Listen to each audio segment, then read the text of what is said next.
Probably the saddest day I had here was probably at 9/11. Yeah. Michael Boughton. You remember you came running into the room saying that. Michael Boughton came in to my office and closed the door. And he said, "We have a problem."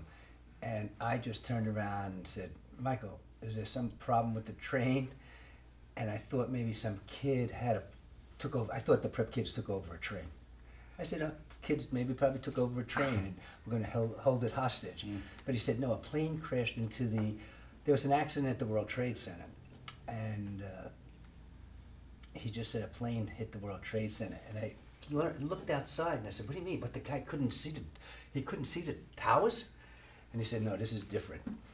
He said the planes were, they were hijacked, that's it, hijacked, and there's something else that's going to happen soon, real soon. So right after that, they closed down I-95 because they weren't sure.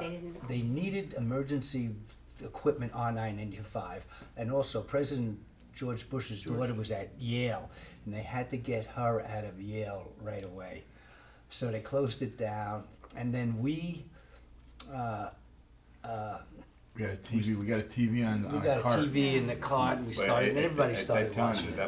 That was the only. I mean, today we would all in our classrooms we'd all have this on our laptops. Yeah. But then only one TV to the outside world in the whole school. That was Louis that was so Sirocco's classroom had Yeah. either that TV or one of several. It was so eerie. And I because you had brought kids and I on brought the my quad. kids to his We had a classroom. TV in his outer office. Watching it. We And were the watching few it. offices that had radios, everybody would be gathering into our offices. Oh, what an eerie day. Now, everybody's in my office, and I had to make some phone calls. First of all, I had to call my sister, because my brother-in-law works in the World Trade Center, and he's at work at about 8 o'clock.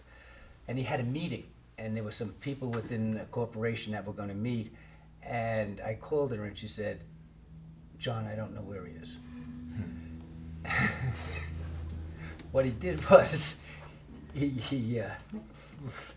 canceled the meeting, and he came to the World Trade Center late. So he was 20 minutes late, and then he knew what was going on. But a lot of good friends of mine didn't make it. But that was their job, and they knew that what they had to do. But it was just an unfortunate situation for me. That, by the way, you gave a speech or whatever at the service that was later, and John, that was honest to God, John, that was your finest hour. You were never so eloquent as then. And I remember Jack Slavinsky walked out of there. He goes, "Brennan, I'm amazed. I did not think he had that in him, but he sure did." I didn't either.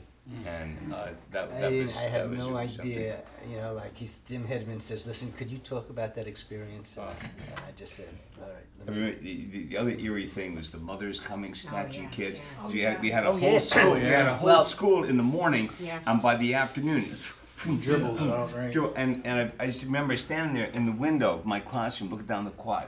The last kid in the school sitting on a bench out there waiting. We couldn't let the kids get out of school early No. because where were they Where were going? they gonna Right. go? It was better to have them here at school, and then if the parents wanted to come, Yeah, they yeah. could pick their sons up and take them home.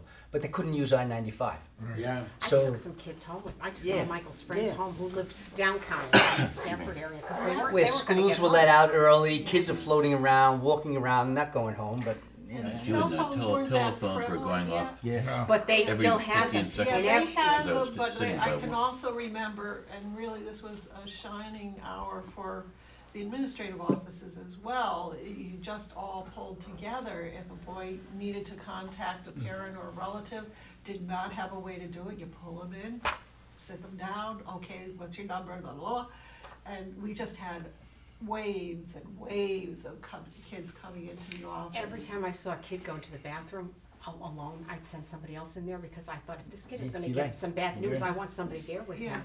Yeah. And my daughter was in Washington then, and the Pentagon was her metro stop. That's where she lived, that's where she worked. And she couldn't reach me, but she reached a friend of hers in Greenwich, and who then called Fairfield Prep, and Patty Vino. This is why every 9/11, Patty, you know, amidst all the chaos, she came up to my room to tell me that my daughter was okay. Yeah. I will never forget that.